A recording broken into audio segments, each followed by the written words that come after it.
Hi, and welcome to episode 16 of the Austin Downbeat. I'm Kat, your host. Thank you so much for joining me. Today's guest is Mandy Rowden, a woman of many talents, as you will discover, and as I did. First, let's get into the rundown like we do. And big shout out to anyone watching or paying attention in general. If you are a musician in town, you've been on the show, or you know someone that once should be on the show, or you know when people are playing or when you're playing, email me at kat@austindownbeat.com and let me know when you have a show, and that way I can include you in this beginning part. I want to be sure that I'm including Austin bands and people that are from and play here in my rundowns. And so rather than scouring a million different places, if you want to shoot me an email and send me your calendar, I will include you in the rundown. That being said, let's talk about what's happening this week in Austin. June 8th, Machine Gun Kelly is playing at the New Moody Center. June 9th, we have Sarah Darling and Thomas Sorba at the 04 Center. June 10th, Dishwalla is at the Hotspot. I used to see Dishwalla back in the day when they first came out in Santa Barbara. So this is kind of a little bit of a woo for me. However, I don't think the original lead singer is still with them, JR. But regardless, Dishwalla is at the Hotspot on June 10th. June 10th, also, you have the ADH Project and the Waters playing at the 04 Center. June 11th, you have the Matson 2 at the 04 Center. And June 13th is a Monday night, and I'm going to include it every week because I'm not sure how many Mondays it's happening, but just put it on your calendar for now, like over the next few Mondays at least, to go down to the El Mercado at 7 p.m. It's a $10 cover fee at the door, and go see my friends for Monday Night Supper Club. You have Pat Byrne, Ben Jones, and Barbara Nesbitt. I know Pat and Ben. I haven't met you, Barbara, but come on the show. But check them out. Some of my favorites. So that's June 13th for Monday Night Supper Club. And that's going to be a repeat gig, but I'm not sure for how many. So probably just maybe through the summer, but I'll ask Ben and I'll find out for you. Okay, let's see. Mandy Rowden is my guest today. I really loved talking to her and kind of felt like I was talking to myself in a little way, just because we sort of process things the same way and very similar in maybe kind of how we're doing this whole thing. But Mandy is the founder of Girl Guitar, which is 15 years going strong here in Austin. So you can go to girlguitaraustin.com and check them out. But from their website, it is the coolest way for women to learn, share, and collaborate over a glass of wine with their guitar, songwriting, and band classes. So fun. They have a big warehouse downtown where they meet. So cool. So go to their website and check that out. She is also a singer-songwriter. Obviously, she recorded an album in 2021 during COVID called Parachute, and that is out. She's a grad student, and she's also a runner, which I mentioned I can't think of anything that I would like to do less than run, but she's so inspiring. I kind of feel like maybe I should try it. I really enjoyed talking to Mandy, and a little update you'll hear in this episode that there is a Kickstarter for Girl Guitar to buy a VW van. And I am happy to report that thanks to your generosity and folks all over the place, that they were able to do that and reach their Kickstarter. So she's so stoked and sends her thanks. And so that's really good news too. So now there's no more like 10-car caravans from show to show. They can just have a girl guitar van. Well, anyway, I'm going to let you enjoy the episode, and thank you so much for watching. And if you can click that subscribe button, that would be really awesome too. I hope you have a great week and enjoy my conversation with Mandy Rowden. Well, welcome to the show, Mandy Rowden. Thank you so much for coming. My pleasure. Thanks for letting me be here. Of course. And you're bringing some nature into the Austin Downbeat. Can you tell us where you are? It's a very secret location. I'm at my bunker. Yeah, I'm at Opa, a coffee shop on South Lamar. It's kind of like my version of Cheers or something. I just live around the corner from here. I've been hanging out here since they opened. I played here a million times. My mom got married here once at Opa. I mean, like this place is just like a family. I don't know. It's just like an extension of my home. It feels like. Well, this episode brought to you by Opa. I love it. Sponsored by. Exactly. Yeah, right. Unintentionally sponsored by. Yeah, I'm gonna have to check it out down there. I love it. Good, and it looks so like shaded and cozy and not pretentious. Oh, you should see the front yard here. There's a tree that's got to be like 700 years old. It's just this gorgeous live oak that just it's insane. So we're enjoying that while we can, because down here in this neighborhood, they're just leveling things at an alarming rate. And this will be a condo soon, I'm sure. But for now, hopefully here, I'm enjoying it. I know.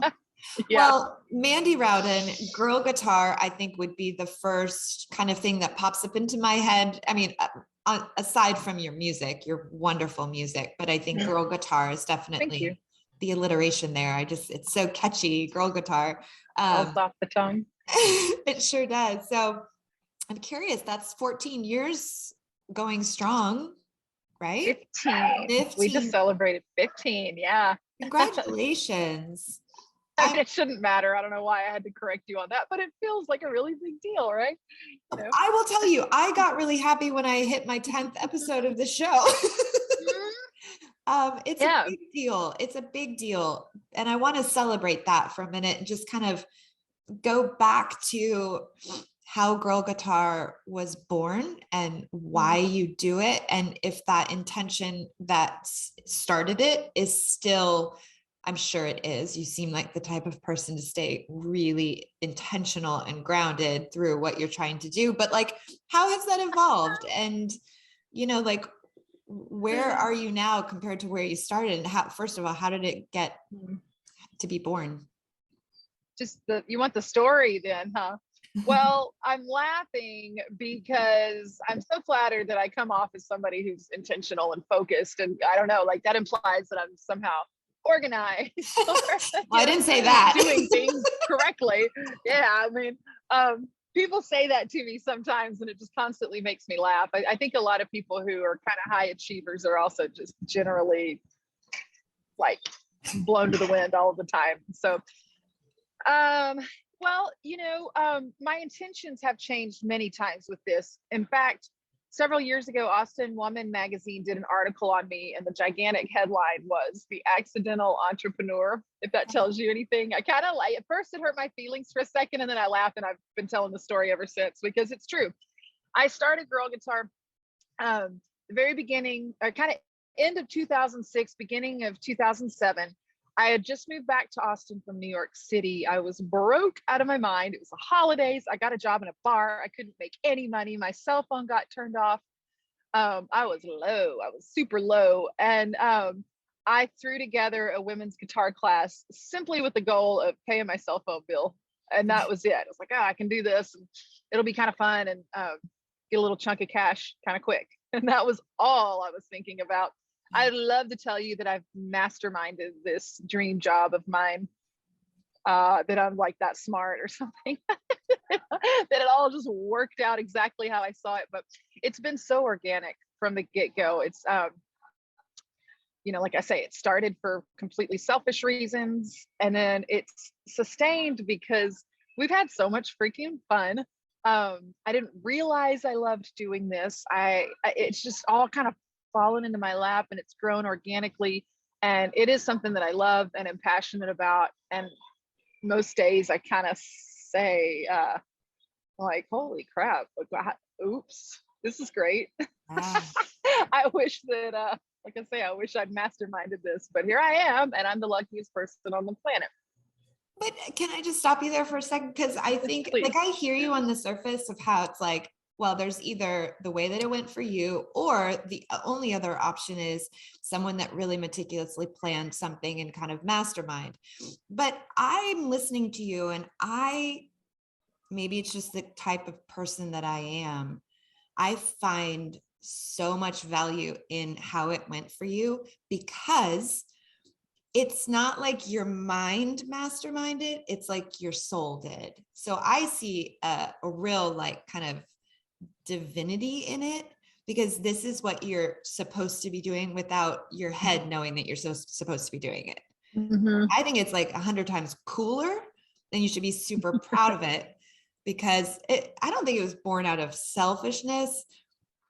I think you were brought to your bare bones of who am I? And at that level, how do I turn that into survival? And so it came out of like your DNA, you know what I mean? It's so freaking cool. I do. And I think about that kind of stuff, and I tread lightly Yeah. on who to hit with that kind of logic. But I'm just a big, if I had set out to start a business and like had made a business plan and done things the traditional way, I probably never would have stuck with it, because the rulesy stuff is really unappealing to a personality like mine. It kind of had to happen this way, or it wouldn't have happened at all. And I've always just been a believer in walking through doors as they open and trusting my instincts. And I've made a lot of decisions where my only justification is, it just sounds like, it feels like the right thing. I can't say why, And I think most true traditional business people would say that's a terrible way to operate. But I've been doing it, and it's been working. And so I'm kind of trusting my gut on a lot of things. And I'm going to probably continue to. Yeah, it sounds like you are. Well, you're preaching to the choir, because that's exactly how I am. I kind of like, hey, I think I want to have a show, and I think I want, like, this is what I really am passionate about. And I don't think it has to be that hard. It really doesn't have to be that hard. It like, I think sometimes in that business plan and mission statements and all these things, it makes it hard, and it makes it bigger than it really needs to be. So I'm right there with you as far as the tactic on that. I love that. Okay, cool. So for 15 years. Thanks for understanding. Of course. Yeah, no, I love it. It's neat to meet someone that's kind of woven the same way. And it's interesting because I'm listening to you talk, and I'm like, that's probably how I sound to other people. It's interesting. Right. So what's the setup with Girl Guitar? Is it in Texas mainly? Do you have like satellites? Explain kind of the structure. And if someone was like, hey, Girl Guitar, that sounds cool. Can you give us just an overall feel for sort of how someone finds it? And then, like, what does it look like logistically when they arrive? Sure. Well, very specifically speaking, girlguitaraustin.com is how you'd find anything you need to find. We are based here in South Austin.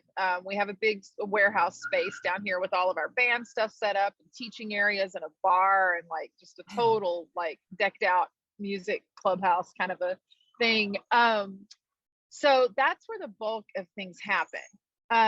Thanks to COVID, we learned a whole lot about online classes too. And so we have a pretty active online community, and that's where we get a lot of our out-of-towners. We've had students from really all over the US, Canada, and Europe since COVID, since March of 2020, I guess.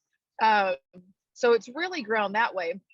We have had satellite classes in a handful of cities around Austin, like Kerrville and San Marcos. And we had a space for a while in Nashville, and we've done classes in LA as well. But currently, because this stuff's just always kind of evolving and growing and whatever, changing in a million ways. Currently, we only have the South Austin in-person classes happening, but there's always stuff in the works. So if somebody were interested, I would say get on our mailing list. follow our social media and stuff, because all kinds of stuff's going to be popping up over the next few years. Yeah. So there's no telling where we'll land. I love that. I love that. And then I want to be sure we talk about, you have like a GoFundMe happening right now with your van. So I also wanted to give you an opportunity to Talk so much. out. How can we help you? Well, it's interesting you ask. Yeah, so we're actually doing a Kickstarter, and the difference, not to just be, I am a jerk who overcorrects everybody, but there's a reason I'm correcting you on this one. Kickstarter has an added little element in that it's all or nothing.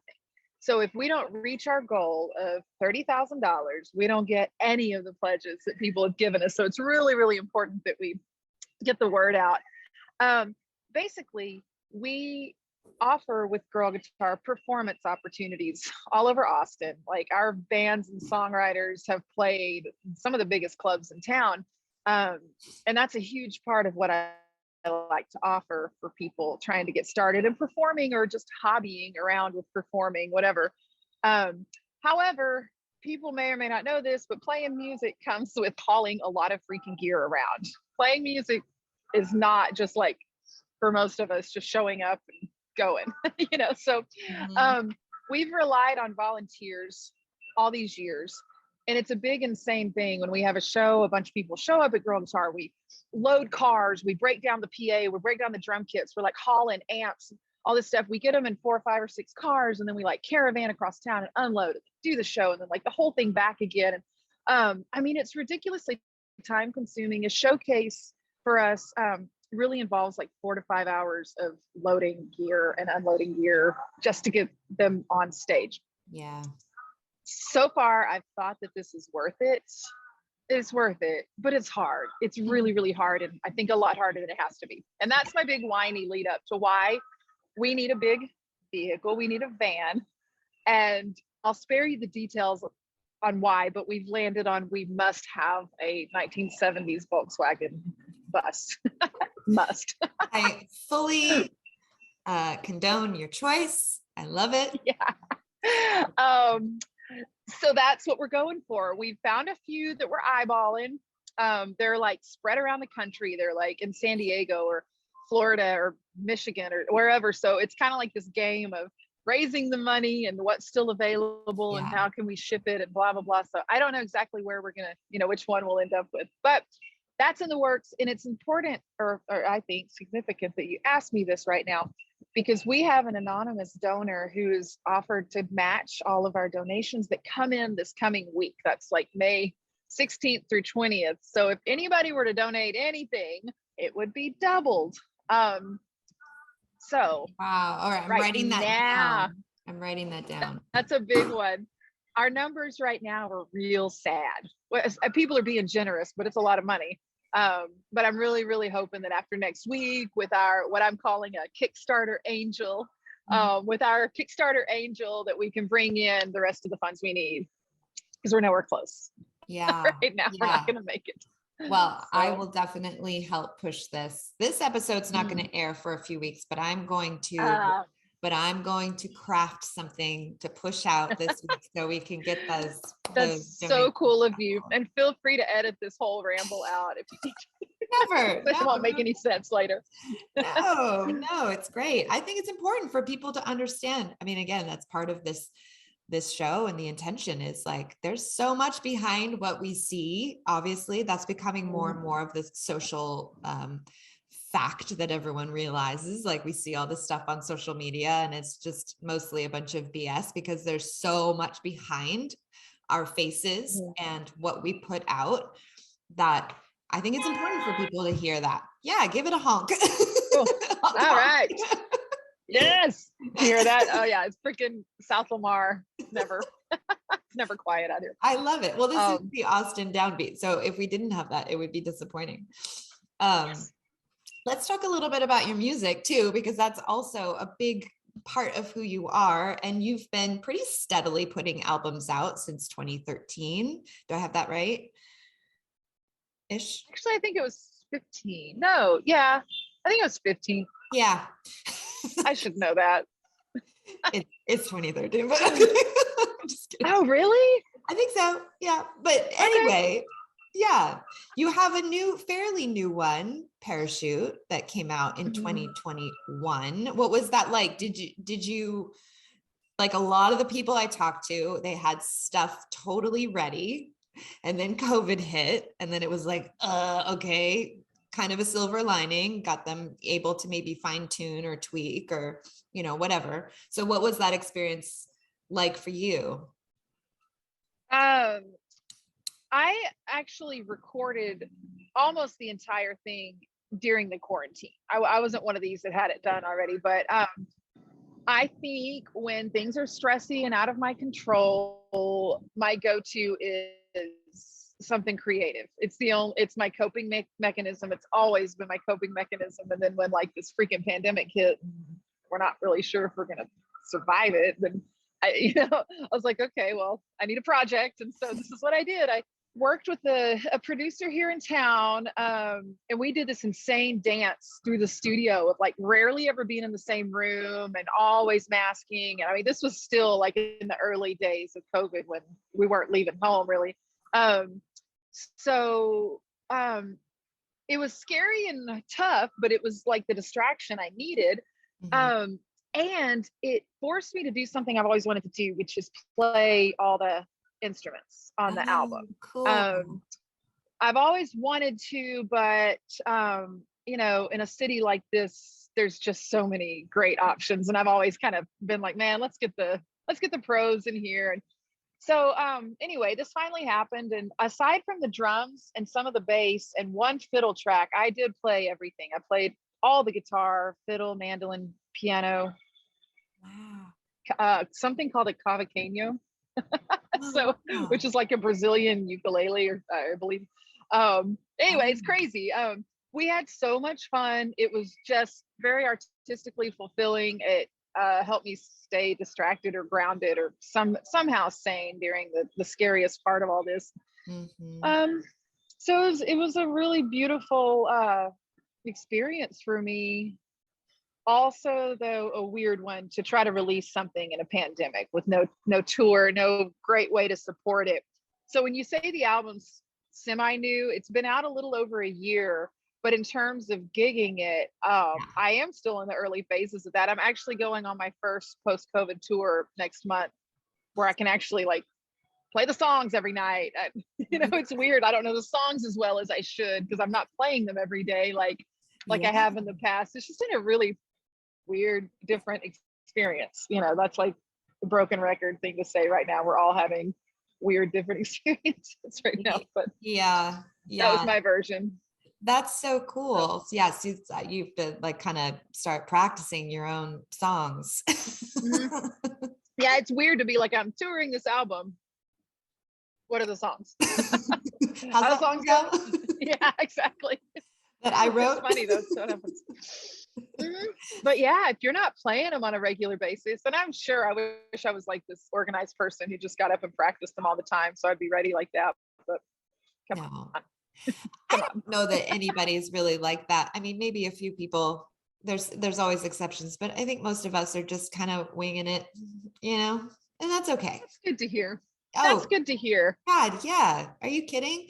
Like, here's the deal. I love to organize things. It gives me that is like I'm like you. I will when things are stressy and whatever, I sit outside and I write.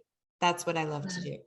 But I also really love to organize when I'm stressed out and vacuum and clean because it gives me some semblance of control. And then I feel like Hell once yeah. my surroundings are in order, then I can turn inward and feel like I can start to take inventory and literally make a list of like, all right, here's what's not feeling awesome. And here's what I'm really grateful for and that I do have on lock, like easy. But I if I don't do that every day. So it's like when I'm not doing that, I'm just kind of thinking that everything's cool until it's not. Hmm. Hmm. And that's okay. you know? Yeah, I relate completely. Yeah. I, Yeah, I think we need to cut ourselves a break. And again, I do think that social media contributes to that, where we sort of err on the idea that like we're the only ones that are kind of struggling or feel weird fleeting feelings, but it's just not true. Everyone is, because we're all the same, you know? Yeah. How awesome is that? Yeah. I couldn't agree more. Social media definitely distorts how we see ourselves. Yeah.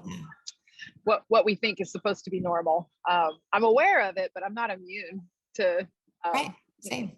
Yeah. the creepy little thoughts that get in. So Totally. Well, that's a bummer. yeah, but one way to combat that is to exercise and run. And you just did a half marathon, which I will tell you, there is nothing on this planet that I would like to do less than run. I hate. Really? I was a sprinter. Oh, I was sorry a to hear that. sprinter in high school, and a jumper, and that's about as much as I could do. But like long distance running makes me feel really sad. So tell me, what is it? Share your gifts. You are better than me. So like, what is it in your person? I just think it's a special type of person that wants to go for a long run, because I'm just like, it hurts my body. I can't breathe. So talk about it, and how good did that feel when you finished your first? Oh, I could talk. This is one of those how long do we have kind of a thing. So okay, I already fessed up to being like an a-hole overcorrector. If I had to do it again. In February, I actually ran the Austin Marathon, the full, the big bad mammy jammy. And sure, I'm a a-hole for having to butt in and say that, but damn it. You'd be proud of that. I feel like I've earned the right to never shut up if I want to, because that was hard. Oh my God. Yeah. Hard and not completely pleasant the whole time, you know? You're just like running for like half a day, and really, honestly, it's freaking boring at some point. There's a lot of energy, and then there's not, and then you still have like 12 miles to go or something. So all that to say, I've always wanted to be a runner. I've tried this a million times. I was on the cross country team in high school. I was the worst. I mean, the freaking worst. I couldn't do anything. And I've always admired it so much, and it's felt like some mystery that's just eluded me. And I've given up a million times, just like, I guess I can't do it. I'm not a runner. But for some reason, I've always had the thought in the back of my head, I'll just be honest here. I'm just going to tell it like it is. During the little break between Christmas and New Year's 2019, I was home, bored, whatever, accidentally watched this movie called Brittany Runs a Marathon. Love it. Great. Yeah, I swear to God, it changed everything. I don't know, because, you know, she's like a non-runner who figures it out, and it was really inspiring. And so I started running like the next day. And I what I did was I changed my goals for myself. I didn't say I'm going to run a marathon. I said, I'm going to run consistently. I'm going to try for like 10 minutes, and I'm going to try for every other day. And if that's all it ever is, I'm totally fine with that. I just want to be doing it, and I'm not going to care about time or speed or anything. And, you know, I did. I stuck with it. And then I started doing 12 minutes, and then I got to 20. And I just dabbled in that for the longest time, feeling so good. Because it was manageable, and I didn't compete with myself. But then I'm an insaniac, and then I, you know, was like, whoa. Then I signed up for the half marathon, and then the full marathon, and then it was just all over. So then, yeah, I got my sister into it, and that's why we went to Nashville together a couple of weeks ago, and she did her first half. And so now our brother-in-law wants to do it, and my mom's talking about walking a 5K, and we're like, this is our thing now. This is, you know, our family's way of hanging out. And I don't know, it's just, I could go on and on and on, but I do feel really lucky that I kind of accidentally stumbled onto this right before the pandemic hit. I'd been casually jogging for a few months when that happened. And I think that has a lot to do with why I've come through this without losing my mind any more than the normal amount. Yeah, and I would assume it also probably helped huge. you. It probably helped you get through recording an album during COVID and, all that studio time and having to be extra cautious and that. It's all kind of like meshed together. All the pieces have been, really integral. But yeah, I recommend running for anybody and everybody. It's so good for my brain. I swear to you, everything I'm learning about myself and about toughing things out and being calm and just chilling out, keeping one foot in front of the other. Yeah. I'm actually kind of like trying to calm myself down from gushing as much as I want to. It's like, just do it. You will, Yeah. It's made me so happy. I can see that. That's wonderful. I don't know that I'll ever run on purpose, but I am doing this boot camp in my neighborhood. I live in a really cool part of Austin and it's very community based. And there's like 10 of us that do this boot camp, kind of like half boot campy, half Pilates. We meet a couple times a week. And so I've been so committed to that. And Mandy, I feel so good. Like not only is my body changing and we're, a little bit of, which always feels really good when you just feel a little tighter. But I feel so proud of myself for making it a priority, sticking with it. I'm bonding with women that live in my neighborhood, which, obviously something that a big part of stuff that you do. It's just, so there's so many things about what you're saying that I'm feeling now too in my life. It's just not centered around running. Right. But I get it. It's the same thing. And don't you say to yourself, like, you got a crappy day or some deadline or challenge, and you're like, yeah, if I could do that run, if I could do that boot camp, I can do this, That's what I say to myself constantly. I don't want to do this. I don't think I can do this. I also didn't think I could finish that marathon, and I did, and that was way harder. So I'm sure I can do this. So, okay, let's go. I'm also in grad school at the moment. So that's another place where I feel like I'm sort of just running a constant marathon is happening at all times. And yeah, it's hard. It's really hard. The work is hard. The time management is hard. And I'm like, yeah, well, it's like running left, right, just keep moving. Don't sweat it. And it's crazy how it all parallels. And I really think the running is why I'm going to be able to get through grad school and grow the business and do the tours and promote the albums. Try to be a decent human being and all the things. So anyway, I'm getting rambly, but you seem like we're on the same page and you're fueling. Yes, it's your fault. I love it. I love it so much. It's so nice to hear someone that kind of, speaks the same language and that can look at those metaphors. And I'm not surprised. You're an amazing songwriter and singer and performer.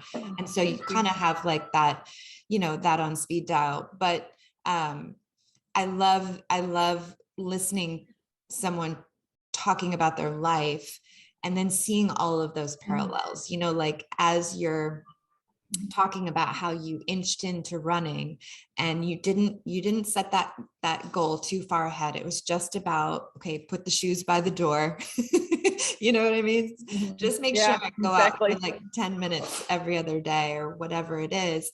Like there is that in creating too, where you're just doing it because that's what you want to do and like to do. And you're just being your fullest self. If then you get to stand on a stage and perform that creation, that's just like the icing on the cake. And you get to maybe help someone because they heard a line in a song that was like, whoa, like Brittany Runs a Marathon was a whoa for you. Well, guess what? Someone created that movie. You know what I mean? Like that came out of them because they were being their truest self.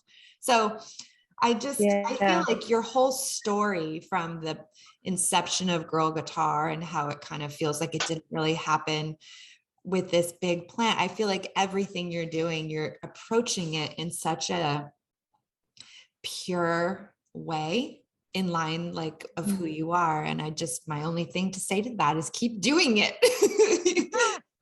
Well, thanks. Yeah. Thanks. It's nice to hear that.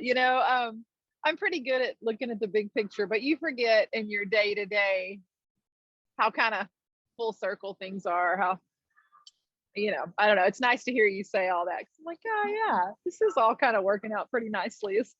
It really, really It's been is. good for me. Yeah. Yeah. So Well, thank you. Thanks for the validation. of course, you just stop by anytime and I will. So we need to wrap up a little bit here in a minute, but can you tell us what's the best so the best way to support Girl Guitar is obviously right now with the Kickstarter and helping put money, especially this coming week, toward that van. How else can we support your music, and when can we come see you? Have a tour coming, so can you talk a little bit about when we can come see you in person? Yeah, absolutely. All of my dates are usually pretty current at mandyrowden.com. Awesome. At the moment, I don't know that I have anything in Austin booked. I will, but so yeah, one could check the website, sign up for the email list, whatever, if one wanted to keep up. Everything I have booked right now is in Montana and Wyoming, and Cool.